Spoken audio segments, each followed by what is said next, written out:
أعوذ بالله من الشيطان الرجيم بسم الله الرحمن الرحيم اللهم اشرح لي صدري ويسر لي أمري واحلل عقدة من لساني يفقهوا قولي. Chères sœurs, chers frères, assalamu alaikum wa rahmatullahi ta'ala wa barakatuh. Alors, non. Alors, juste peut-être quelques minutes, je vais attirer votre attention, 40-50 minutes pour réfléchir sur un sujet important qui est celui du jeûne et particulièrement sur l'essence, la finalité, l'âme du jeûne en fait. Qu'est-ce que signifie ce rite, cette pratique qui nous a été prescrite par Allah subhanahu wa ta'ala dans le Coran, notamment dans Surat al-Baqarah, quand Dieu nous dit « Ya ayyuhalladhina amanu, kutiba alaykumus siyamu kama kutiba ala alladhina min qablikum la'allakum tattaqun » Et donc à partir de ce verset, on va essayer de comprendre quel est le sens finalement de cette pratique, qu'est-ce qu'elle nous apporte et quels bénéfices ce jeûne a, quel impact a-t-il sur la conscience, sur la vie, sur le quotidien de l'homme. Aborder ce sujet sous cet angle-là nous permet, en l'occurrence, d'éviter systématiquement de traiter l'islam que sous son aspect légal, que dans sa dimension normative, de traiter l'islam par son aspect spirituel, par son aspect philosophique et même psychologique. Malheureusement, la conception que nous avons de notre religion aujourd'hui se réduit à un pur ritualisme. C'est-à-dire que l'islam est devenu juste quelque chose de purement rituel, sans aucune signification. On en a fait une coquille vide. Et donc on pense qu'il faut prier pour prier, il faut jeûner pour jeûner, et puis faire des allers-retours à la mosquée, Dhuhr, al-Asr, al-Maghrib, etc., sans aucun sens, sans aucun impact dans notre quotidien. Et je crois qu'aujourd'hui, notamment en réfléchissant sur ce culte-là, sur cette pratique du jeûne, on va essayer de mieux comprendre finalement quel impact la foi et les pratiques qu'elle implique a sur la conscience et sur le quotidien de l'être humain. Donc Allah dans ce verset, il commence par dire « Ya ayyuhalladhina amanu » ô vous qui portez la foi. Et je ne vous apprends rien en vous disant que le Coran tantôt interpelle les hommes, les êtres humains de manière générale, « Ya ayyuhannas » ô vous les hommes, et tantôt il interpelle uniquement les croyants. Pour quelle raison? Parce qu'il respecte la liberté de conscience de celui qui ne croit pas. C'est-à-dire quand je vais parler d'islam, de pratique, de culte, je vais interpeller uniquement les musulmans, ceux qui ont décidé de me croire. Et je laisse la liberté à ceux qui ont décidé de ne pas croire en moi. Parce que le Coran dit « Libre à celui qui veut croire de croire et à celui de ne pas croire, de ne pas croire », tout simplement. Donc quand il interpelle uniquement les musulmans, c'est parce qu'il va ordonner quelque chose qui est de l'ordre de leur conscience intime, de leur conscience religieuse. Donc là il dit « Ya ayyuhalladhina amanu » ô vous qui portez la foi. Et la foi c'est amour. Avoir foi en Dieu, c'est l'aimer, c'est avoir confiance en lui. Et donc Allah nous interpelle par un sentiment qui est celui de l'amour, un sentiment du cœur, parce que la foi est dans le cœur. Donc il nous prend par le cœur pour imposer une norme à notre intelligence, pour imposer une règle, le jeûne. Kutiba alaykumus siyam. Il vous a été prescrit le jeûne du mois du Ramadan. Donc il te prend par le cœur pour ensuite imposer quelque chose à ton intelligence. Donc on est dans une pédagogie de l'amour et de la douceur. Ce n'est pas quelque chose qui vient s'imposer dans la contrainte. Comme il a été, ce jeûne vous a été prescrit, comme il a été prescrit à ceux qui vous ont précédé. Ça veut dire que cette pratique-là, elle s'inscrit dans l'histoire. Ce jeûne, ce rite, il a un sens. Il a un sens, il a une signification. C'est une pratique qui est venue guider, orienter, accompagner, animer l'être humain depuis ses débuts, depuis sa création. Et l'objectif, la'allakum tattaqun. Et c'est là le plus important. C'est-à-dire que le plus important dans ce verset, c'est donc il y a une interpellation au présent, ô toi qui portes la foi, là maintenant au présent. Le jeûne t'a été prescrit comme il a été prescrit à ceux qui vous ont précédé, toujours en ayant en tête les leçons du passé, dans le but, on arrive au futur, dont le but est que tu atteignes la conscience de Dieu. Ce jeûne-là c'est pour que tu aies la conscience d'Allah subhanahu wa ta'ala. Donc au présent, il te demande de regarder, de jeter un coup d'œil dans le rétroviseur, de dire regarde dans le passé, c'était pareil. C'est un sens, ce que tu fais, c'est un sens. Pour que tu te rapproches de Dieu. Donc c'est une pratique qui te trace un chemin te conduisant à Dieu. Ça veut dire que le jeûne va te permettre de développer cette conscience de Dieu qui est en toi. Parce que nous avons tous une étincelle, cette fitra dont nous parle le Coran, cette étincelle qui nous rapproche d'Allah subhanahu wa ta'ala. Donc ça, c'est une première des choses. Maintenant, la question qui se pose, c'est que en quoi le jeûne me permet de me rapprocher de Dieu? Quel est son sens? Quelle est sa signification? Et on va essayer de concentrer notre réflexion sur ceci. Et quel est le rapport entre le jeûne et le thème de notre intervention, l'harmonie, la quête de l'harmonie? En quoi le jeûne me permet de vivre, de connaître l'harmonie dans mon existence? Parce que toute la spiritualité musulmane, c'est une quête de l'harmonie, où l'homme cherche à trouver cet équilibre. L'être humain, si on s'en tient à la conception de l'homme en islam, est un être au préalable inachevé, inaccompli. Donc toute son éducation consiste à l'amener vers son accomplissement, donc, l'amener à son terme, au terme l'amener dans sa plénitude en fait. Faire en sorte que l'homme atteigne sa plénitude. Et en quoi le jeûne nous permet cette plénitude-là? En quoi le jeûne nous permet cette harmonie? On vit dans un monde, dans une civilisation. On va employer ce terme-là, dans une civilisation qui est la civilisation occidentale. Et la civilisation occidentale n'a évolué que dans sa dimension purement matérielle. On parle aujourd'hui d'évolution de la science, de la technologie, de l'industrie, etc. Mais tout ça, c'est une évolution purement matérielle. Et au contraire, cette évolution matérielle s'est faite au détriment de l'aspect spirituel de l'être humain. C'est-à-dire qu'on a étouffé, réduit la dimension spirituelle de l'homme pour exacerber sa part matérielle. Donc on est dans un esprit purement matérialiste. Ça veut dire où n'est réel, où n'a de valeur que ce qui est matériel, que ce que je peux palper. Et vous allez voir qu'aujourd'hui, quand vous lisez un certain nombre de penseurs, même de philosophes, qui essaient de bricoler une morale ou une spiritualité, mais sans Dieu. Vous lisez André Comte-Sponville, par exemple, c'est un philosophe contemporain, qui essaie, lui, avec Luc Ferry, qui tente de développer une spiritualité sans Dieu. C'est-à-dire que la civilisation occidentale a tellement un contentieux avec Dieu, avec la religion, qu'elle essaie aujourd'hui de s'en sortir, c'est-à-dire l'être humain, l'être occidental, essaie de s'en sortir avec ses propres moyens humains, en faisant l'économie, en faisant abstraction du divin. C'est-à-dire moi, je vais me suffire à moi-même pour m'inventer une vie spirituelle, une morale, sans avoir recours à Dieu. Donc une spiritualité sans Dieu. Aujourd'hui, on a Michel Onfray qui essaie de penser à une sagesse sans morale. Alors, d'où vient cette idée de penser une spiritualité sans Dieu? Déjà, ça c'est bon, même si ça veut tout et rien dire. Une sagesse sans morale, ça veut tout et rien dire. Donc, on est beaucoup plus dans la rhétorique, dans des expressions sophistiquées, mais qui finalement, dans le fond, n'ont aucune substance, ni spirituelle, ni intellectuelle. Alors, qu'est-ce que ça veut dire ça? C'est que ces gens-là, finalement, ont encore une fois un problème avec la religion. Et on sait ce qui s'est passé en Europe et en France en particulier, ce contentieux qu'ils ont avec la religion, en particulier avec le christianisme, c'est que maintenant, l'être humain, et surtout depuis mai 68, veut se libérer. On est dans une libération des mœurs, ça veut dire que maintenant, il est interdit d'interdire, laissez-nous tranquilles, votre morale religieuse, votre Dieu qui nous laisse tranquilles, on a envie de la liberté, on veut faire ce qu'on veut. Et donc le grand slogan de mai 68, c'était « Il est interdit d'interdire ». Il faut arrêter de nous interdire, il faut arrêter de nous mettre des obstacles partout, laissez-nous vivre, laissez-nous respirer. Et donc ça, en fait, cette vision de la morale naît d'une conception simpliste, réductrice de la religion. Et l'islam a été confondu, à son détriment, avec la religion chrétienne. Parce que l'islam, comme toutes les religions monothéistes d'ailleurs, n'est pas là uniquement pour définir une morale.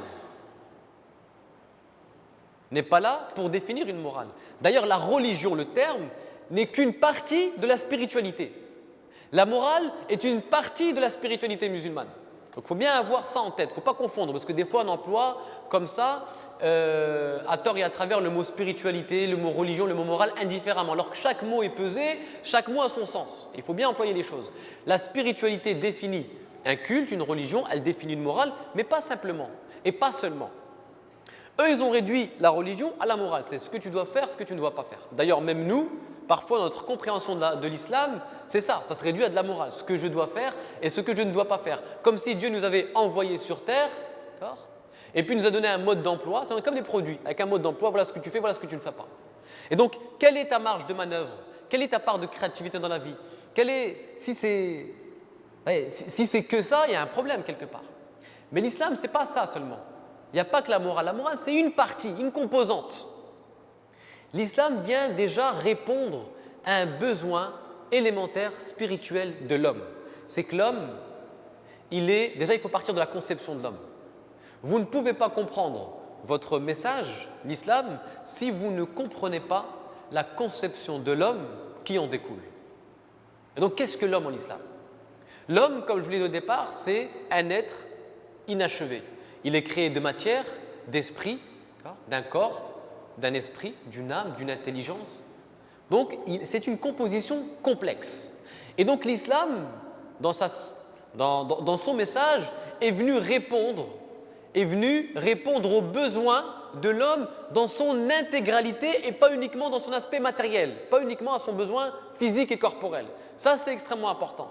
Donc, croire en Dieu, ce n'est pas uniquement pour avoir une morale, pour m'approprier une morale du qu'est-ce que je dois faire, qu'est-ce que je ne dois pas faire, qu'est-ce qui est haram, qu'est-ce qui n'est pas haram. Et que maintenant, on a un logiciel qui est comme ça.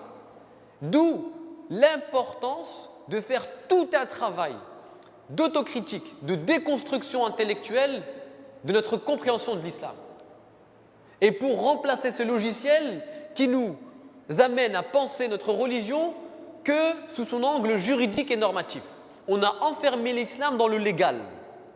Et chaque fois qu'on va aborder une question, on l'aborde uniquement sur le terrain du droit. Toujours, systématiquement, on veut aborder une question en islam, un sujet sur le terrain du droit. On s'est enfermé dans ce domaine-là. Mais non, mais l'islam, tu peux l'aborder sous plusieurs angles. Et que le droit, la norme, la jurisprudence n'est que l'aspect extérieur de l'islam. Son aspect apparent. Maintenant, il faut revenir à toute sa dimension intérieure, à son aspect spirituel et à son aspect philosophique et psychologique. Ça, c'est extrêmement important et ça doit réapparaître. Ce sont des choses, des discours, des sujets qu'il faut développer dans nos discours et dans notre manière d'aborder notre islam. Donc l'islam vient justement répondre aux besoins élémentaires de l'homme dans son intégralité en tant que corps comme en tant qu'esprit. Or, je vous ai dit qu'on vit dans une société, dans une civilisation qui n'a évolué que dans son aspect matériel. Voilà pourquoi, et il me semble l'avoir déjà dit ici dans cette mosquée, voilà pourquoi les sociétés occidentales ou la civilisation occidentale vit dans un déséquilibre, vit dans des crises. Crise écologique, crise de tout ce que vous voulez. Pourquoi? Parce qu'elle a hypertrophié un domaine qui est celui de la matière, du corps, au détriment de l'autre qui est celui de l'esprit et de la spiritualité. Ce qui fait qu'on est dans un déséquilibre. Ce déséquilibre-là a provoqué des maladies chez l'être humain, des frustrations, des dépressions, des suicides. Il vit dans ce déséquilibre. Donc, quand on parle d'harmonie, c'est ça. C'est de redonner de l'équilibre à sa vie. C'est ça la quête de l'harmonie. L'islam nous permet de cheminer vers l'harmonie, vers la paix, la sérénité, pour que notre vie devienne de la poésie, tout simplement. À l'image du Coran, notre vie devienne poétique. Ça veut dire c'est fluide. L'islam, le message, il est tellement imprégné en moi et je l'ai tellement inscrit dans ma nature que l'effort même, je ne le sens plus. Le sens même du djihad disparaît dans ma nature à partir du moment où ma nature s'est imprégnée du message de l'islam. Mais je vais m'expliquer.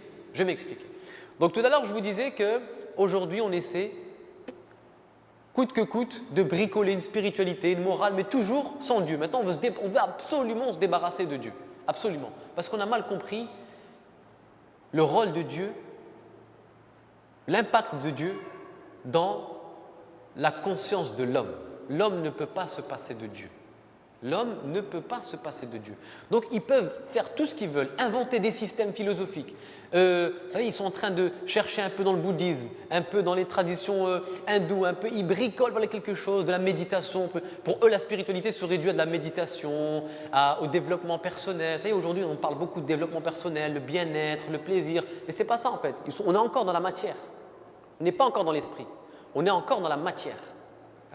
Et nous, à travers le jeûne, on va essayer de retrouver cet équilibre-là, l'harmonie. Comment on retrouve cet équilibre? C'est qu'Allah te dit, un mois dans l'année, tu sais ce que tu vas faire? Tu vas baisser le volume de ton corps. Ton corps, c'est la matière.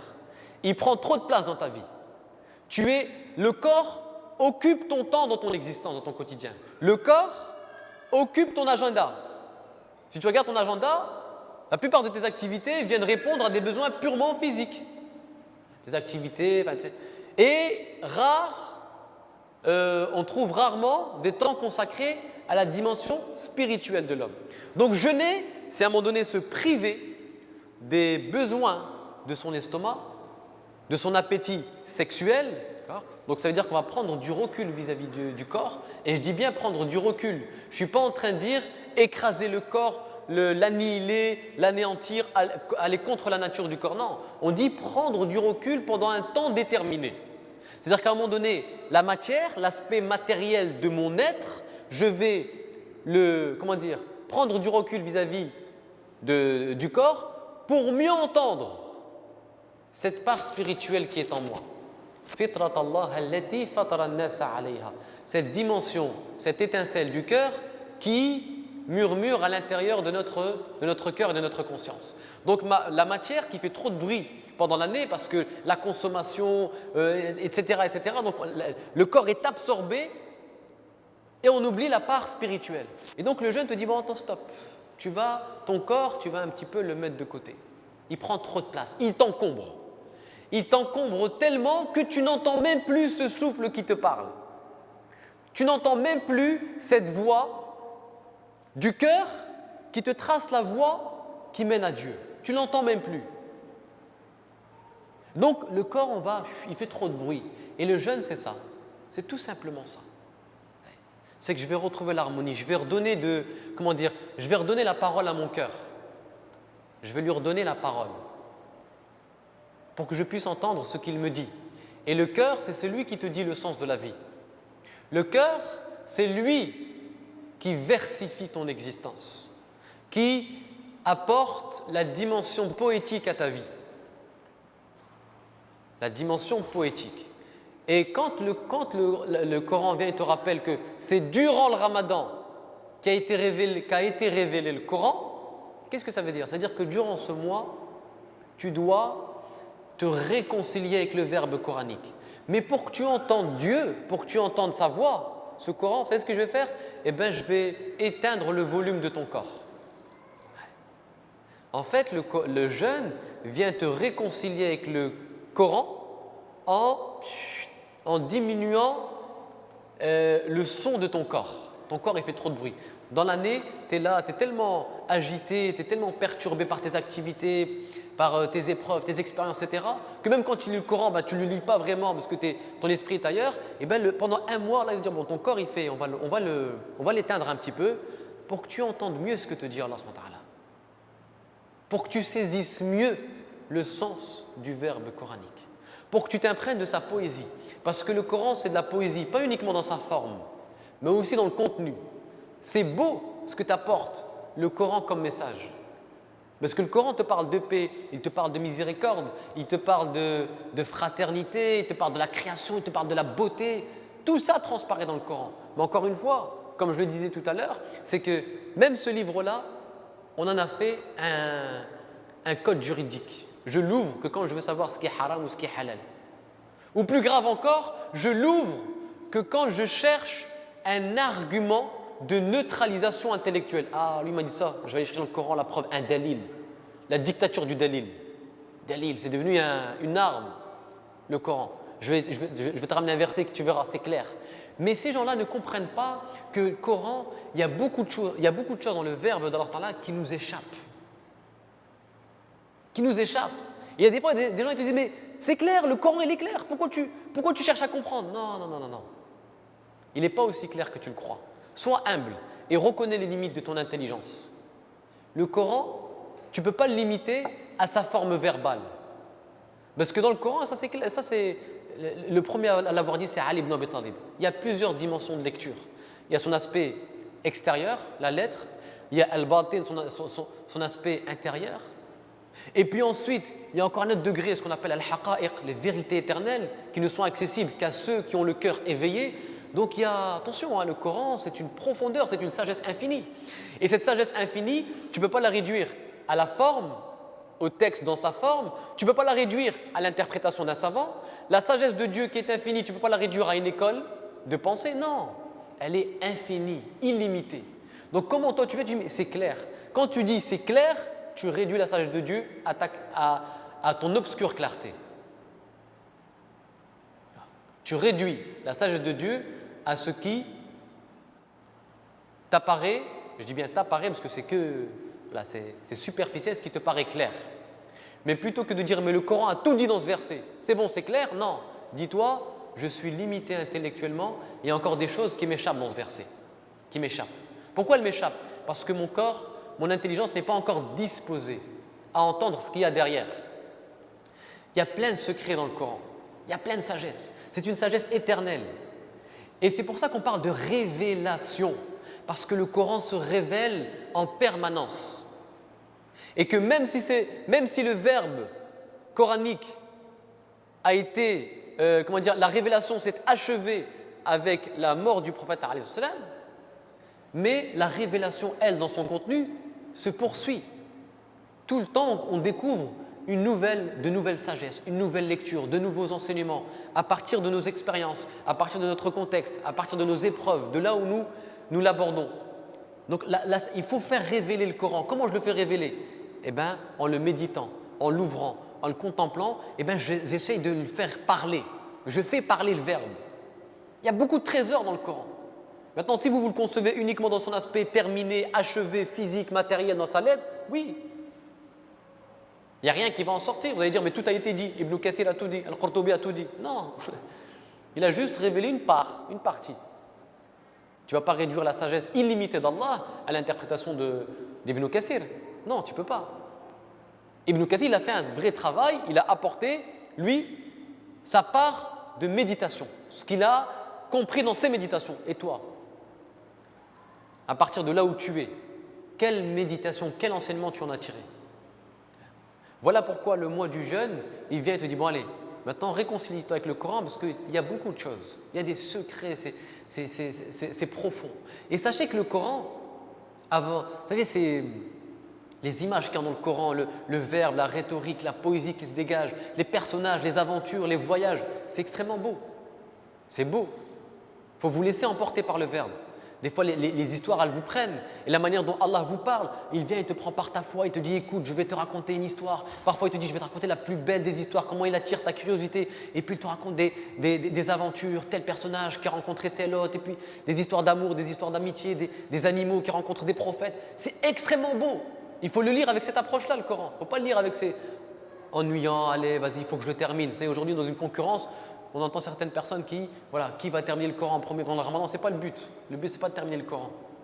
Si tu l'as terminé et que tu n'as rien compris et que il n'y a rien qui est sorti,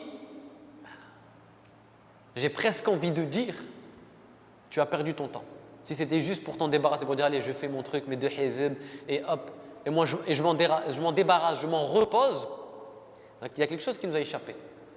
Donc il vaut mieux être dans le qualitatif et puis de méditer sur certains passages, sur certains événements, sur certains versets, et puis de s'en imprégner, de méditer. Mais quand on dit méditer, c'est-à-dire de là où vous êtes, à partir de vos expériences, et puis voilà, méditez-le et écrivez. Écrivez une idée. Si vous sortez avec une idée, un enseignement, une leçon, une réponse, c'est bon. Vous avez tout gagné. Vous avez cueilli quelque chose. Vous avez recueilli quelque chose. Et donc, ce Coran-là, il faut justement l'aborder sous cet angle-là. Et Allah, quand il nous dit, voilà, il insiste, Shahru Ramadan, le mois du Ramadan, au cours duquel a été révélé le Coran, c'est une manière de dire, voilà, pourquoi le rapport entre le Coran et le Ramadan? Parce que le Ramadan, c'est un mois qui vient te mettre à distance de ton corps. Ton corps, tu le mets de côté, et là, tu vas mieux entendre ce que te dit ton cœur. Donc, en fait, finalement, si on comprend bien le sens, c'est que jeûner, le fait de s'abstenir de boire et de manger, c'est une façon de perdre de l'énergie physique. Mais ce que vous allez perdre en énergie physique, vous allez le gagner en force spirituelle. Donc en fait, Allah subhanahu wa ta'ala, il te met pendant un mois dans un état de passivité réceptive. Qu'est-ce que ça veut dire? C'est qu'un mois, tu jeûnes, tu es fatigué. Quand tu es fatigué, tu es dans l'inactivité. Et l'inactivité, entendez bien ce que je dis, ce n'est pas la paresse. L'inactivité est propice à la réception de la lumière, à la méditation. Le prophète ne reçoit la révélation que quand il est dans un état de passivité réceptive dans la grotte. Il n'est pas en agitation dans son commerce de la Mecque. Il n'est pas comme ça. Non, non. Allah lui parle que quand il a pris le temps d'aller s'asseoir pendant quelques jours, quelques nuits, dans une grotte, il s'est assis, il ne fait rien. Une inactivité réceptive. Donc on n'est pas dans la paresse, c'est-à-dire je suis inactif, mais dans le but de recevoir quelque chose, de s'imprégner d'une lumière. C'est ça le sens profond du jeûne. C'est que je vais te mettre dans un état de passivité, je vais te fatiguer, tu n'auras pas le goût de l'action, parce que, vous savez, le Ramadan dit ouais, j'ai le goût de rien faire, je n'ai pas la force de bouger. Mais pourquoi Allah il te dépossède d'un peu de ta force physique? Pas pour que tu ailles te faire la sieste pendant la journée. Au contraire, il te dépossède de ton énergie physique pour que tu gagnes en force spirituelle, pour que tu médites, pour que tu reçoives la lumière, pour que tu t'en imprègnes. Donc c'est ça en fait le mois du Ramadan. C'est je vais redonner de l'harmonie à mon être en rééquilibrant la balance. J'essaye de refaire parler mon esprit, la part spirituelle qui est en moi. Parce que la matière a trop pris le dessus, mon corps a trop pris le dessus. C'est que toute ma vie n'est consacrée, mon quotidien, mon agenda n'est consacré qu'aux besoins de mon corps. Et là, tu dis attends, accorde un peu de temps à ton esprit. Accorde un peu de temps à ton esprit. Mets ton corps de côté. Arrête de manger, arrête de boire, tout ça. Mets-le de côté et accorde un peu de temps à ton esprit. Écoute ce que Dieu te dit, ce qu'il te murmure. Reçois la lumière. Parce que dans l'activisme, dans la gesticulation, tu ne peux pas recevoir la lumière. Et ça, c'est extrêmement important. Parce que te mettre dans un état de passivité, si on doit contextualiser cet enseignement, c'est te mettre dans un état de déconnexion. Un état de déconnexion. Et je pense qu'on comprend bien ce que je dis par là, c'est qu'à un moment donné, on est dans une société qui est trop hyper connectée. On est hyper connecté. Et cette hyper connexion nous empêche justement de recevoir cette lumière de Dieu. On est trop dans cette hyper connexion à travers les réseaux sociaux, etc. On gesticule beaucoup. Il y a beaucoup d'informations qui circulent, sur tout et sur rien. On est dans la culture du buzz, dans la culture de nos réunions familiales se transforment en journaux télévisés. L'impression dans la discussion avec amis, tu as l'impression d'entendre BFM TV, iTélé et tout. L'information, la gesticulation, non, à un moment donné, stop, déconnecte-toi. Tu n'es pas obligé d'être informé sur tout. Tu n'es pas obligé de savoir tout sur tout. Ce n'est pas une honte de venir et de dire à quelqu'un ben non, mais je ne suis pas au courant de cette affaire, de ce qui s'est passé dans telle ville. Non, ce n'est pas une honte. Je ne suis pas obligé de le savoir. Mon esprit n'est pas là, ce n'est pas, je veux dire, une corbeille qui va venir accumuler toutes les informations de notre monde. Ce n'est pas ça. C'est-à-dire, il faut bien exploiter son intelligence. Il faut bien l'exploiter. L'intelligence, elle a une dimension aussi qui lui permet, donc cette dimension spirituelle, qui lui permet pas simplement de saisir les informations palpables, les informations matérielles, mais aussi tous ces signes spirituels qui transparaissent dans la création. C'est-à-dire que ces informations-là, on les a oubliées. On est tellement dans la culture de l'information médiatique qu'on a oublié toutes ces informations qui transparaissent dans la création. On aime bien qu'est-ce qui s'est passé là et là. Mais Allah, il te dit attends, stop. Il y a une création, il y a un monde qui t'entoure, qui te communique des choses. Te communique des choses, des informations, mais tu n'es pas réceptif. Pourquoi tu n'es pas réceptif aux signes qui entourent la création? Parce que tu es trop absorbé par les informations médiatiques. Tu es trop pris. Tu as trop le nez dans l'actualité. Et ça c'est un des grands dangers, fléaux, qui affecte même le militantisme musulman. C'est que parfois même dans notre militantisme, on a tellement le nez dans l'actualité, tellement absorbé qu'on n'a plus assez de recul sur le monde, sur notre vie, sur la société, et on est là à gesticuler, à s'éparpiller, à condamner, à faire du bruit, à crier, à aboyer dans les réseaux sociaux. Chaque fois qu'il y a un acte islamophobe, raciste, il faut condamner, on signe, etc. Et on mobilise notre énergie, et on a tellement dépensé notre énergie physique dans cet aspect matériel, dans ces informations, que notre part spirituelle, notre force spirituelle a été affectée. Elle en a été affectée. Voilà pourquoi il faut retrouver l'équilibre. Il faut retrouver cet équilibre-là, qui est extrêmement important. Et le mois du jeûne, donc non seulement diminue encore une fois le son, le bruit de notre corps pour être plus sensible au Verbe de Dieu, mais aussi pour être plus sensible à la création. Pour être plus sensible à la création. Vous allez me dire, mais comment ? En fait, quand nous jeûnons, nous avons une attitude qui est celle de, inconsciemment, d'observer le ciel. L'alternance de la nuit et du jour. Le matin, quand je me lève, je regarde, il fait jour ou pas? Est-ce que j'ai encore le temps de manger? Comme ça, c'est un regard qui est convoqué sans que nous le sachions. On ne s'en rend pas compte, mais le ciel convoque notre regard. Il interpelle nos yeux. Mais pourquoi il interpelle nos yeux? Particulièrement pendant le Ramadan.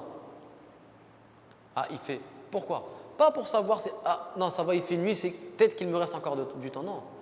Parce que là, il te dit, regarde, il y a dans la création des cieux et de la terre. Inna fi khalqi samawati wal ard. Dans Surat Ali Imran, même dans Surat Al-Baqarah. Il y a dans la création des cieux et de la terre, dans l'alternance, dans la succession de la nuit et du jour, des signes pour ceux qui sont doués d'intelligence. Il y a des choses qui te parlent. La création te communique des choses, mais tu n'es pas réceptif, tu n'es pas sensible. Il y a une beauté qui palpite autour de toi, tu ne la saisis pas. Il y a une sagesse qui vibre autour de toi, tu t'en imprègnes pas. Pour quelle raison? Parce que ta vie s'est réduite à ton corps, à ton aspect matériel. Et ton cœur n'est pas éveillé. Et seul ton cœur peut saisir le verbe de Dieu à travers sa création. Seul ton cœur, il faut avoir le cœur éveillé. Et c'est ça le sens du jeûne, c'est qu'il vient redonner, il vient éveiller ton cœur à ça. Il vient éveiller, ce rite vient éveiller ton cœur aux signes divins qui t'entourent. Il y a des signes. Et il ne faut pas oublier que ce verset a fait pleurer le prophète alayhi salam. Ce verset a fait pleurer le prophète alayhi salam une nuit. Et Bilal ibn Rabah est venu le voir, il lui a dit « Ya Rasulallah, pourquoi ces larmes ?» Il lui a dit « Malheur, je viens d'entendre un verset. Un verset vient de m'être révélé. Malheur à celui qui l'entend et ne le médite pas. » Parce que ce verset, le signe, cette ayah du Coran, me renvoie au ayah de la création. Me renvoie à la création. Malheur à celui qui l'entend et ne le médite pas. Donc les larmes du prophète justement traduisaient ce cœur éveillé. C'est que son cœur était sensible. Un cœur sensible, on le voit, s'exprime à travers des larmes. Son cœur était sensible à ce qu'il vient de voir. Il a entendu ce que Dieu lui disait. Et donc, il a versé des larmes. Ces larmes sont le signe de sa sensibilité spirituelle. Sont le signe de sa sensibilité spirituelle. Le corps, c'est la matière, c'est dur. Et quand ton corps prend trop de place dans ta vie, tu n'as plus cette sensibilité. Tu n'es plus réceptif. Tu n'es plus ce réceptacle qui reçoit la lumière de Dieu. Parce que la lumière d'Allah, la lumière du divin, a besoin de la sensibilité de l'humain. Et ça, c'est extrêmement important. Il faut être sensible spirituellement pour recevoir le souffle, la lumière du divin, la lumière d'Allah. Donc c'est ça finalement la signification profonde de cette pratique cultuelle. Donc, regarde vis-à-vis de la création, lève les yeux, lève la tête, observe, contemple, sois éveillé aux choses, sois lucide, c'est une invitation à la lucidité, sois lucide. Parce que vous savez, le grand danger pour l'homme, c'est l'insouciance, al-ghafla. Être dans un état d'insouciance. On ne se rend pas compte, on s'aveugle, on passe à côté de l'essentiel. Et ça, malheureusement, en fait, on marche parfois dans notre vie, dans notre cheminement, on avance comme des aveugles. On ne voit pas ce qui se passe autour de nous. Autant nous avons la vue physique, autant nous sommes aveugles spirituellement. On ne perçoit pas les choses. On ne perçoit pas ces choses-là. Et donc le mois du Ramadan vient éveiller ce cœur, lui redonner de la vie pour s'éveiller à la part invisible du monde visible. Je m'explique. C'est que, attention, parfois il y a une compréhension de l'islam qui est souvent binaire, bipolaire. C'est qu'on pense qu'il y a un monde visible et puis en parallèle il y a un monde invisible. Donc des êtres, des créatures qui vivent dans un monde à côté, loin, en parallèle. Non, le monde invisible est dans le monde visible.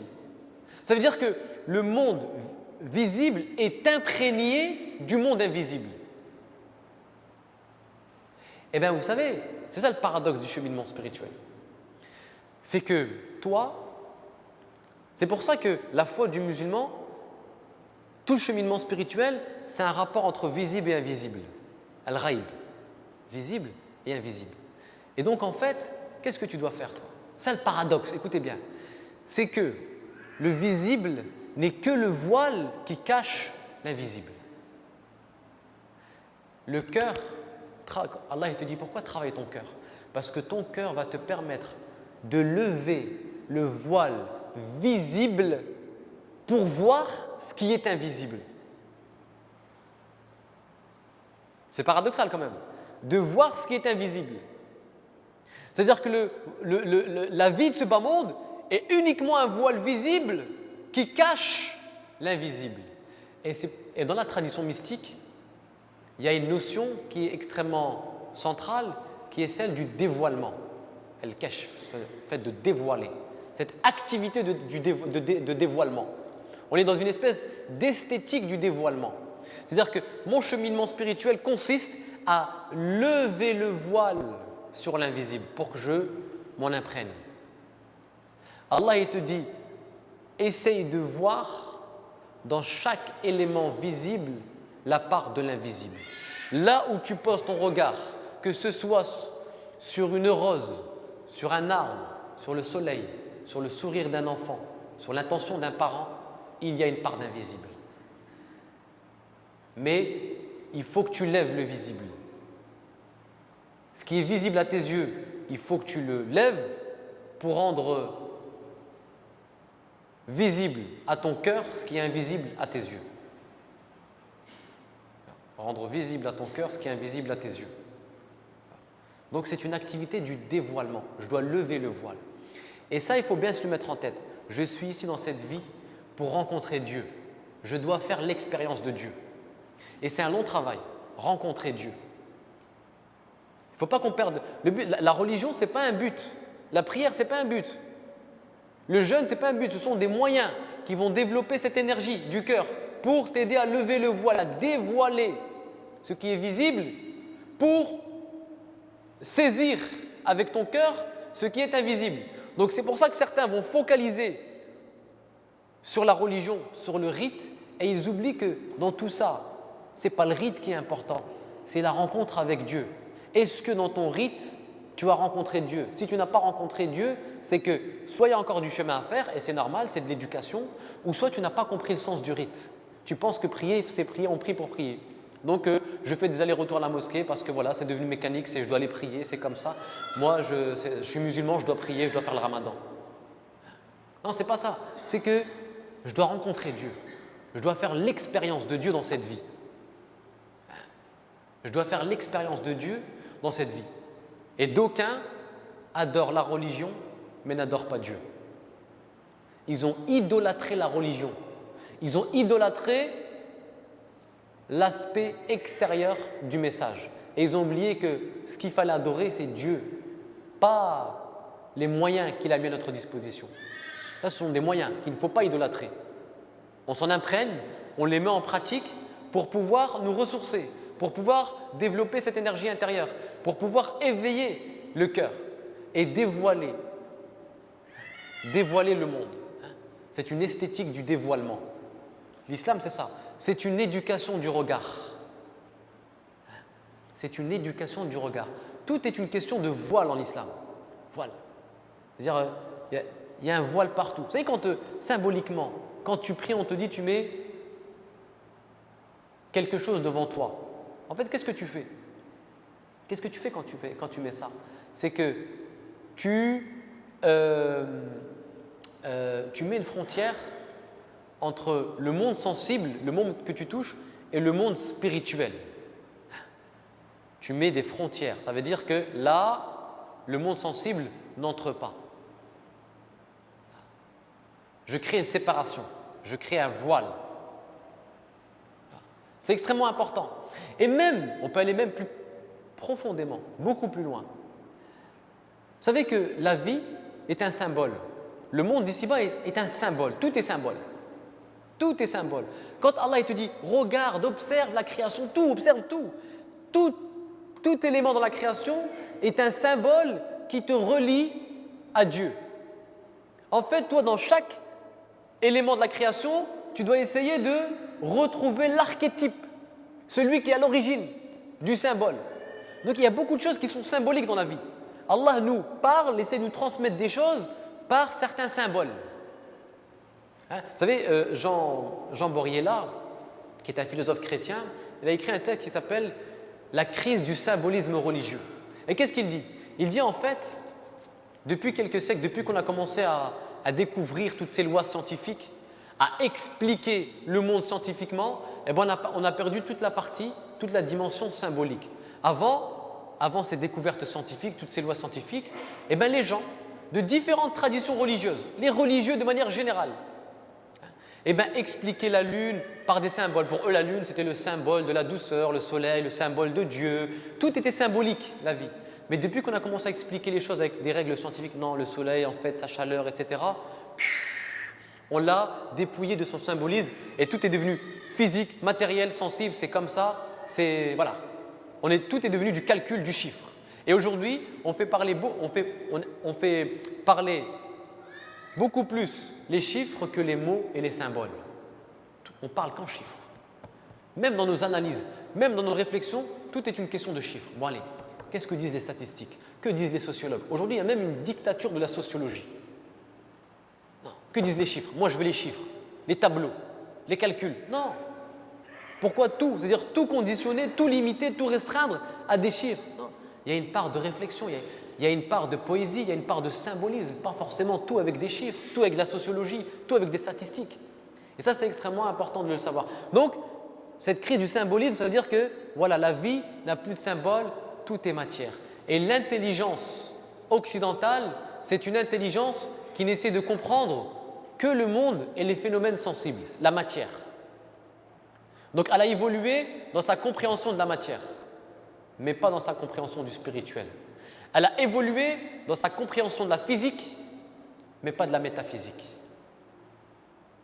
Pas de la métaphysique. L'évolution, elle est là. C'est que l'intelligence est réduite uniquement à une étude de la matière. Or, en islam, on nous dit que ton intelligence, elle a une part spirituelle qui lui permet de comprendre pas seulement la matière, mais aussi la dimension symbolique et la dimension spirituelle du monde. Alors, pourquoi je vous dis ça? Eh bien, sur la question du voile. Un exemple très concret. La question du foulard. Beaucoup de personnes ont essayé de répondre, encore une fois, comme je le disais en guise d'introduction, ont essayé de répondre à traiter ce problème sous l'angle du droit. Obligatoire, pas obligatoire. Puis il y a eu des controverses, des polémiques, etc. Mais en fait, la question n'était même pas là. Ça, c'est un réflexe qui en dit long sur notre façon de penser l'islam. Dès qu'il y a une question qui se pose sur le terrain du droit, alors c'est une obligation ou pas? Ce n'est pas ça le problème. La question est mal posée, ou alors elle est posée de telle sorte à vous piéger, vous tombez dans le piège. Et puis certaines personnes vont commencer à expliquer juridiquement le foulard, allant même jusqu'à le rendre non obligatoire. C'est facultatif, ce n'est pas obligatoire. Ils sont tombés dans un piège. Et vous savez que cet avis-là, c'est une petite parenthèse, cet avis que certains ont repris actuellement en disant que le foulard, ce voile, n'est pas une obligation en islam, en fait, quand vous étudiez bien cette question, vous allez voir que cet avis apparaît après la colonisation. Avant la colonisation, tu ne trouves aucun savant, aucun intellectuel, aucun penseur musulman qui dit que le foulard n'est pas une obligation. Au lendemain de la colonisation, tu trouves des intellectuels musulmans qui commencent.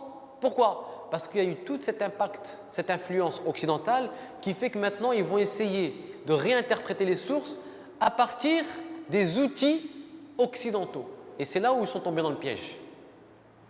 C'est que maintenant, ils ne se rendent pas compte qu'ils sont dans une stratégie de justification. Non, on va vous prouver qu'en fait, non, tu t'es trompé de chemin, tu es tombé dans le piège. Ça, c'est l'impact de la colonisation. Ceux qui ont encore un complexe d'infériorité vis-à-vis de l'occidental. Nous sommes des occidentaux, mais on a un devoir d'autocritique. La civilisation occidentale, aujourd'hui, croit être la civilisation supérieure parce qu'elle aurait, du fait de son évolution scientifique, technologique, etc. Donc, elle pense pouvoir donner des leçons aux autres, aux orientaux, si on doit faire le Occident-Orient. L'Orient, c'est la superstition, c'est la mystique. Nous, c'est la matière, c'est le concret, on a le prestige. Et puis nous, on a été dans un complexe d'infériorité et on a essayé d'être dans… C'est pour ça qu'à un moment donné, on a parlé de taqlid, d'imitation, où des musulmans ont cherché à imiter, dans leur façon de penser, d'étudier, de structurer leur société, les occidentaux. Alors qu'il fallait non. C'est pour ça que l'islam, c'est avant tout une personnalité. Il faut avoir de la personnalité. Et être fier du message que nous portons. C'est extrêmement important. On peut étudier, on peut dialoguer, on peut débattre intellectuellement, échanger les choses, il n'y a pas de problème, mais avec de la personnalité. Sans complexe d'infériorité. Nous avons aussi des choses à transmettre. L'Occident se vante d'avoir apporté la science, la technologie, mais en Orient, ils ont des valeurs, on parle de l'Orient de manière générale, des valeurs morales, spirituelles que vous ne trouvez pas en Occident. Eux, ce sont des gens qui posent le front au sol, ils symbolisent l'humilité, qui ont le sens de l'hospitalité, qui sourient.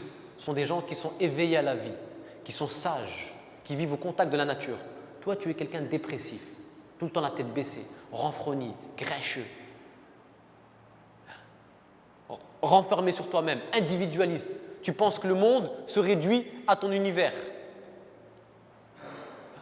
Donc c'est ça, déjà, vous comprenez? Donc c'est pour ça que tout ça, il faut le mettre, faut le mettre en évidence. Pour revenir à la question du foulard, en fait, il ne fallait pas répondre sur la question du droit. Il y a aussi une part spirituelle, symbolique, philosophique. C'est-à-dire que cette union de l'homme et de la femme, c'est aussi un symbole de l'union de l'homme à Dieu. Et s'unir à Dieu, c'est parvenir, tu t'unis à Dieu à partir du moment où tu es parvenu à dévoiler, à lever le voile. Pareil, tu t'unis à la femme que lorsque tu peux lever le voile. Vous avez compris ce que je veux dire ou non? Quand tu lèves le voile, c'est-à-dire où tu peux. Donc en fait, ce voile, vient éduquer ton regard. C'est symbolique, hein, c'est profond, il ne faut pas vous limiter à l'aspect physique, c'est très symbolique. C'est lever le voile sur la personne que tu aimes par l'acte du mariage. Pareil, s'unir à Dieu en levant le voile par l'acte de la prière, par l'acte du jeûne, par l'acte de la zakat. C'est ça, ce sont des symboles. Et c'est comme ça qu'il faut le comprendre. C'est philosophique, c'est spirituel, mais il faut arrêter de tout ramener au droit et à la norme, à la jurisprudence. Et dernière des choses, pour pas trop vous fatiguer, il y a aussi une notion, on a parlé du Coran, du livre, on a parlé de l'espace, la création et de la beauté qu'il y a autour de nous, mais il y a aussi une question, la question du temps. La question du temps. Et ça, je le répète souvent quand je parle du mois du Ramadan, c'est que c'est vrai, quand on jeûne, on observe souvent la montre. On observe souvent l'horloge. C'est vrai. On regarde combien de temps il me reste, combien de temps je mange dans combien de temps, etc. Je regarde souvent la montre. Allah, en fait, à travers cette pratique, il attire mon attention sur le temps. Et pourquoi il attire mon attention sur le temps? Pas simplement pour savoir combien de temps il me reste pour manger ou ne pas manger. Mais c'est une manière de te dire, l'aiguille elle tourne. Le temps est en mouvement. Arrête de stagner. Ne stagne pas. Il te fait prendre conscience du temps et de sa valeur pour te dire que le temps, lui, il est en mouvement. Pourquoi toi, tu es en train de stagner? Il faut que tu suives le mouvement en activant ton intelligence, en activant ton cœur, en faisant preuve de créativité. Le temps est en train de changer. Le temps est en train d'évoluer. Toi, arrête de stagner. Arrête de t'enfermer dans le passé. Le passé, c'est un rétroviseur. C'est un repère dans ton existence. Mais projette-toi, parce que le temps avance. Le temps est en train de te conduire vers le futur, vers un objectif. C'est pour ça qu'Allah, au présent, à un moment donné, dit Kutiba alaykum as-siyamu kama kutiba, le passé, mais juste un temps pour dire voilà, regarde dans le passé. Mais le but, c'est pas que ton regard reste prisonnier du passé. La'allakum, pour que, on est dans une projection, pour que tu te rapproches de Dieu. Donc le temps est en train d'évoluer. Qu'est-ce que tu fais? Qu'est-ce que tu es en train d'apporter? Est-ce que tu es là, en train de stagner et en train de répéter bêtement ce qui a été dit, ce qui a été fait, d'imiter, de calquer et de ne rien produire, de n'avoir aucune part de créativité dans ta vie? Non, c'est problématique. De t'enfermer dans une école de pensée de l'époque? Non, il ne faut pas s'enfermer dans des idées, il ne faut pas s'enfermer dans des écoles. Parce qu'il y a des idées qui pouvaient être lumineuses, pertinentes durant une période de l'histoire, mais le temps passé, elles deviennent inefficaces. Elles deviennent, c'est tout, elles deviennent des idées mortes, voire des idées mortelles. Et combien d'entre nous vivons avec des idées mortes et mortelles, des idées du passé? Chaque idée, chaque école, chaque pensée est relative à son temps, à son contexte. Quand Allah te dit regarde ta montre, c'est une manière de te dire arrête de t'accrocher au passé. Le temps avance, toi là, quelle idée tu apportes, quelle nouvelle pensée, quelle nouvelle façon de concevoir la société, le monde, la vie, l'homme tu apportes. C'est une manière de te mettre en mouvement à l'intérieur. C'est-à-dire, regardez comment Allah, il y a deux choses. Il a, il t'a fatigué, si je peux employer l'expression, physiquement, il t'a fait asseoir, mais pour te mettre en mouvement à l'intérieur, intellectuellement et spirituellement. En mouvement spirituellement pour que ton cœur s'éveille à la création et au Coran, et ton intelligence se mette en marche pour penser l'avenir, pour se mettre en mouvement et évoluer avec son temps. L'aiguille, elle tourne, sois créatif. Sois créatif. Il ne faut pas dire oui, mais ils ont dit, tel savant a dit, telle école, tel. Ou alors les gens qui se vantent d'un passé dépassé, qui n'a plus lieu d'être. Nous, vous savez, l'Espagne musulmane, l'Andalous, nous avons fait, nous avons dit, nous avons produit. Non, c'est pas déjà, dis pas nous, tu n'étais pas là à cette époque-là. Parle de ceux qui ont, oui, ils ont apporté, ils ont été créatifs, ils ont développé des choses, ils ont porté la communauté musulmane vers le haut, mais toi, là maintenant, qu'est-ce qu'ils vont dire de toi, les générations futures? Ah oui, mes grands-parents, à cause d'eux, ils n'ont tellement pas réfléchi, tellement pas ceci, qu'on est en train de porter des siècles de décadence derrière nous. Qu'est-ce que tu apportes? Donc il faut arrêter de se vanter d'un passé qui n'est plus là. On s'en inspire, on médite, mais on invente le monde. Le monde s'invente en permanence. Le monde est en mouvement. Et cette idée-là, on la retrouve, je n'ai pas le temps de développer, dans la pensée d'un philosophe pakistanais musulman qui s'appelle Mohammed Iqbal, pour ceux qui ont déjà entendu parler ou qui l'ont déjà lu.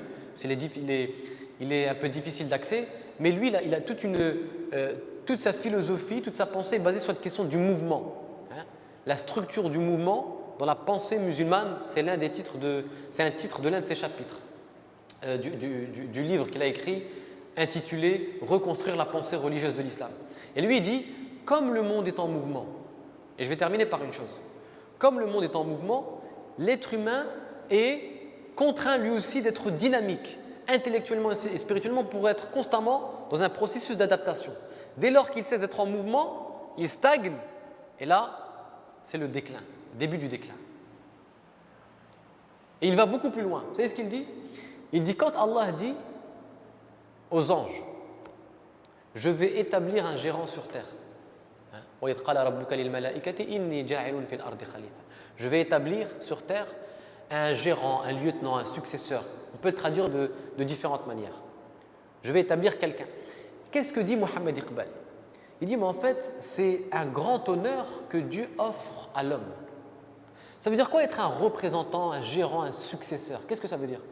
Est-ce que Dieu a envoyé l'homme, comme je vous l'ai dit dans un premier temps, avec un mode d'emploi qu'il a réglé, il l'a mis sur terre et il laisse marcher? Donc c'est quelqu'un qui vit comme un robot, il est programmé avec des rites, avec des normes, avec une morale et puis il avance comme ça? Ou est-ce qu'il a une part de créativité, une marge de manœuvre dans cette vie? Mohammed Iqbal, il interprète ce verset en disant que Dieu fait de l'homme son collaborateur dans la création, dans la vie. Ça veut dire quoi son collaborateur? Il faut bien comprendre. Il collabore avec Dieu, mais à son niveau. Et ça, il va l'illustrer avec parce que c'est un poète aussi, il a écrit beaucoup de poèmes, il l'illustre dans un vers. Il dit, ô Dieu, tu as créé la nuit, j'ai inventé la lampe. Voilà comment il collabore avec. C'est-à-dire que Allah, qu'est-ce qu'il entend par là, Mohammed Iqbal? Il dit, Allah, il t'a réservé une part de la création. Voilà comment il faut comprendre. Et nous avons honoré le fils d'Adam. Pourquoi nous l'avons honoré? Parce que nous lui avons accordé une part honorable dans cette vie. Je lui ai laissé une part de la création. Mais une création qui est en fonction de ses aptitudes, bien entendu. Il ne pourra pas insuffler d'âme aux choses, mais il pourra créer de la matière, il pourra créer des choses. Il pourra inventer, il pourra progresser, se perfectionner. Je lui laisse cette part, cette marge de manœuvre. Et ça, c'est extrêmement fort. Donc, vous voyez que l'homme, le musulman, en islam, ce n'est pas quelqu'un qui est programmé avec une morale du devoir. Qu'est-ce que je dois faire, qu'est-ce que je ne dois pas faire, et puis j'avance. Ah, haram, je peux faire ça? Est-ce que j'ai le droit de faire ceci? Non, il est là comme un robot. Non, attention, c'est extrêmement fort. Dieu t'a honoré, il t'a donné quelque chose d'extrêmement… C'est pour ça que tu es responsable. Allah dit, je t'ai laissé une part à toi. Dans cette création, il y a une part qui te revient. Et comme elle te revient, tu auras des comptes à me rendre. On va faire le bilan à la fin. Qu'est-ce que tu as fait? Qu'est-ce que tu as apporté? Parce que moi, je veux sentir dans cette vie l'empreinte de ta créativité. Dans ma création, je veux sentir l'empreinte de ta part de créativité. Je veux sentir l'empreinte de ton intelligence. L'empreinte de ton cœur, je veux la sentir. C'est ça, porter la foi. Porter la foi, c'est faire en sorte que je devienne une lumière qui brille dans l'obscurité de la vie. Allah, c'est la lumière. Allahu nuru samawati wal ard. C'est la lumière des cieux et de la terre. Et il nous a accordé une parcelle de sa lumière à chacun d'entre nous. Pourquoi il nous a accordé? Il dit, voilà, je t'ai mis une lumière en toi, ben, à toi de la faire briller. Ma lumière, fais-la briller à travers ton comportement, ton engagement, ta créativité. Fais-la apparaître. Regardez comment c'est extrêmement. Rends visible ma lumière. Parce que la lumière, c'est justement ce qui rend visible. Vous avez compris? C'est justement ce qui rend visible. Mais la lumière va te rendre visible ce qui est invisible. Invisible à tes yeux, bien entendu.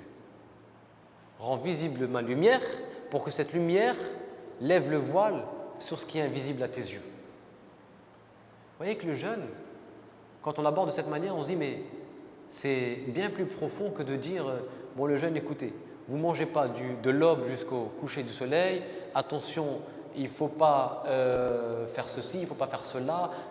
Ça ne se limite pas à ça, il y a toute une éducation, c'est une éducation de l'homme. C'est une école qui vient éduquer l'homme, qui va venir l'accomplir et le parachever et l'éveiller intellectuellement et spirituellement à la beauté de Dieu qui palpite autour de lui et à la sagesse qui vibre dans son quotidien.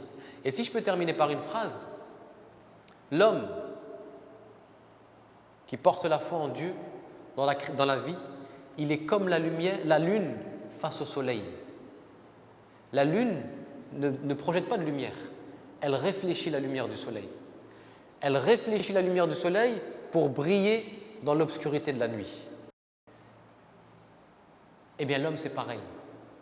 Il se tourne vers Dieu qui est son soleil, sa lumière, et par réflexion, il va réfléchir la lumière de Dieu pour rayonner dans l'obscurité de la vie humaine. Wallahu a'lam wa a'la wa ahkam wa barakallahu fikum.